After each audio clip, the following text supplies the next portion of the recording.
Hello বন্ধুরা, curious and creative mind চ্যানেলে তোমাদের সবাইকে সুস্বাগতম জানাই।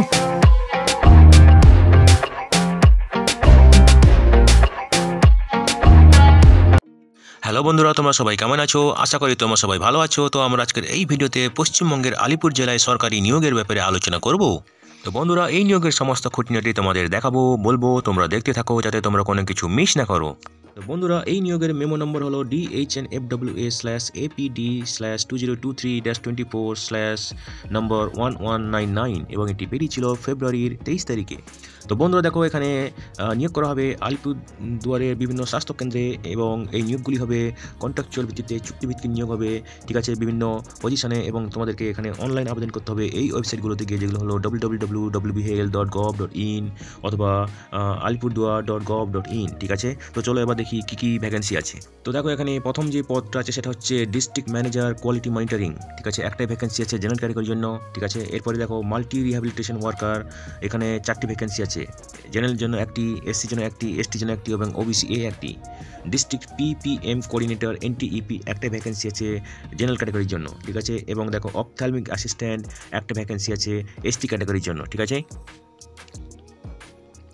তো দেখো, এখানে একটা অ্যাপ্লিকেশন ফি আছে যেটা হচ্ছে নন রিফান্ডেবল ডিমান্ড ড্রাফট 100 টাকা জেনারেল ক্যাটাগরির জন্য এবং 50 টাকা রিজার্ভ ক্যাটাগরি প্রার্থীর জন্য। এবং এই ফিটা তোমাদেরকে পেমেন্ট করতে হবে DHNFWS আলিপুরদুয়ার নন NHM অ্যাকাউন্ট, ঠিক আছে, পেয়েবল অ্যাট আলিপুরদুয়ার। এবং তোমরা অন্য কোনো মাধ্যমে এই ফিটা দিতে পারবে না, ঠিক আছে। তো বন্ধুরা দেখো, তোমরা তোমাদের অ্যাপ্লিকেশনের সঙ্গে সমস্ত ডকুমেন্টসের সাপোর্টিং শপথের নকল, তার সঙ্গে অনলাইন অ্যাপ্লিকেশনের প্রিন্ট, ঠিক আছে, এবং ডিমান্ড ড্রাফট পাঠাবে এই ঠিকানায়, যেটা হচ্ছে office of the chief medical officer of health and member secretary DHNFWS Babupara, Maya talkies road, ward number 12, district Alipurduar, pin 734-121। এবং এটা তোমাদেরকে পাঠাতে হবে মার্চের 7 তারিখ বিকেল 5টার আগে, ঠিক আছে। এবং তোমরা এটা পাঠাতে পারো রেজিস্টার পোস্ট, স্পিড পোস্ট এবং কুরিয়ারের মাধ্যমে, ঠিক আছে।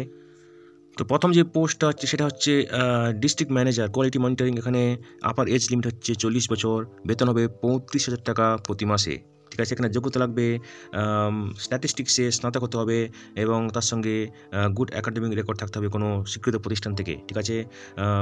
স্পেশালাইজেশন ইন বায়োস্ট্যাটিস্টিক্স হচ্ছে যাদের থাকবে তাদেরকে বেশি প্রেফারেন্স দেওয়া হবে, ঠিক আছে। এবং আগে যাদের হেলথ এবং হসপিটালে কাজের অভিজ্ঞতা আছে তাদেরকেও বেশি প্রাধান্য দেওয়া হবে, ঠিক আছে। এখানে মোড অফ সিলেকশন দেখো, টোটাল মার্ক থাকবে 250, তার মধ্যে লিখিত পরীক্ষায় থাকবে 200 মার্ক, ঠিক আছে।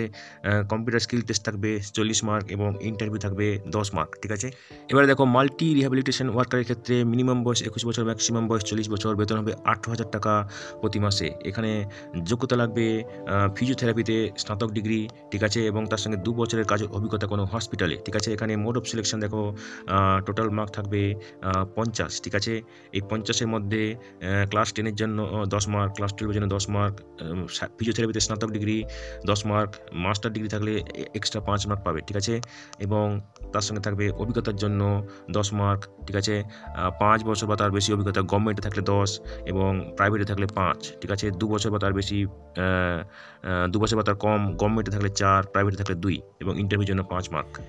এবারে দেখো ডিস্ট্রিক্ট পিপিএম কোঅর্ডিনেটর, এখানে মিনিমাম বয়স 21 বছর, ম্যাক্সিমাম বয়স 40 বছর, বেতন হবে 26,000 টাকা প্রতি মাসে। এখানে যোগ্যতা লাগবে যে কোনো শাখায় স্নাতকোত্তর ডিগ্রি এবং 1 বছরের কাজের অভিজ্ঞতা in the field of communication, ACM, public private partnership, health projects programme, ঠিক আছে। এবং যাদের 2 চাকার গাড়ি আছে এবং যাদের চালানোর অভিজ্ঞতা আছে তাদেরকে বেশি প্রেফারেন্স দেওয়া হবে এবং যাদের কম্পিউটার জ্ঞান আছে তাদেরকে বেশি প্রেফারেন্স দেওয়া হবে, ঠিক আছে।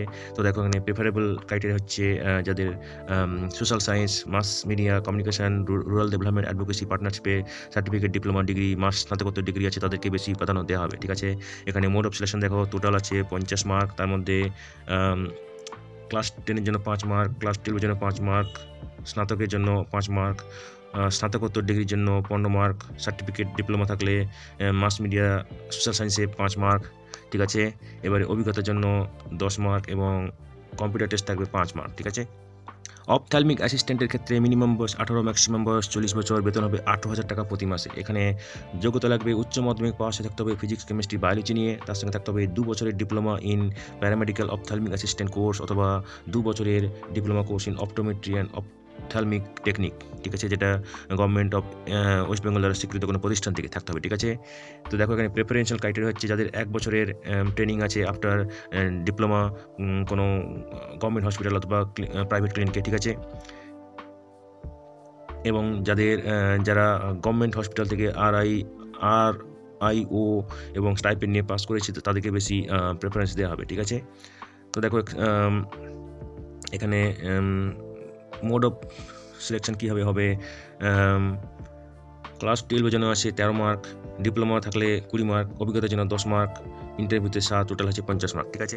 তো দেখো যাদেরকে নিয়োগ করা হবে তাদের অ্যানুয়াল ইনক্রিমেন্ট পরপর 3 বছর হবে না, সেটাই বলা আছে, ঠিক আছে। এবং অবশ্যই তোমাদেরকে পশ্চিমবঙ্গে স্থায়ী বাসিন্দা হতে হবে এবং স্থানীয় ভাষাতে খুব দক্ষ হতে হবে, ঠিক আছে। এবং তোমরা ডাউনলোড করতে পারবে তোমাদের ফর্ম www.wbhel.gov.in অথবা alipurduar.gov.in, ঠিক আছে।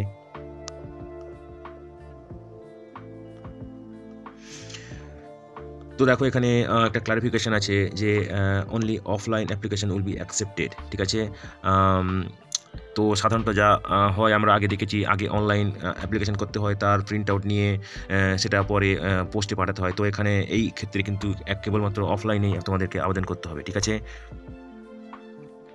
তো তোমাদের সিগনেচার এবং ফর্মটা সব কিছু ঠিকঠাক করে ফিল আপ করতে হবে, তার সঙ্গে যাবতীয় যে সাপোর্টিং ডকুমেন্টস আছে তার সপত্রে নকলও দিতে হবে, ঠিক আছে। তো দেখো এখানে এক্সপিরিয়েন্স সার্টিফিকেটের উপর কী কী থাকতে হবে, এমপ্লয়িজ নাম থাকতে হবে, যে পদে কাজ করেছে তার নাম থাকতে হবে, ডেট অফ জয়েনিং সেটা থাকতে হবে এবং ডেট অফ লিভিং সেটা থাকতে হবে, ঠিক আছে।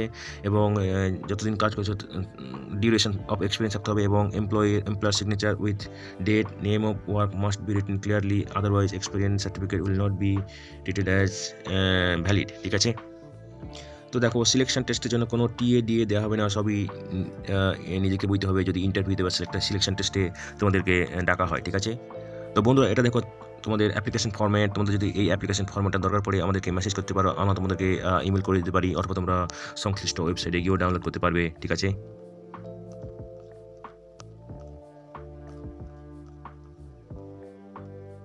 তো বন্ধুরা আজকের এই ভিডিওতে আমরা যে কাজের খবরটা নিয়ে আলোচনা করলাম, আশা করি সেটা তোমাদের কাজে লাগবে। তোমরা যারা আবেদন করতে ইচ্ছুক তোমরা এলিজিবল নাকি চেক করে সমস্ত কিছু ডকুমেন্ট জোগাড় করে শেষ তারিখের আগে আবেদন করে দিও, ঠিক আছে।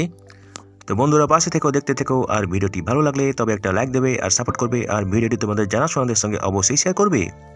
আর নতুন ভিউয়ার্সরা অবশ্যই আমাদের চ্যানেলটিকে সাবস্ক্রাইব করে রাখবে, যাতে করে তোমরা এই ধরনের নতুন নতুন কাজের খবর নিয়মিতভাবে পেয়ে যেতে পারো।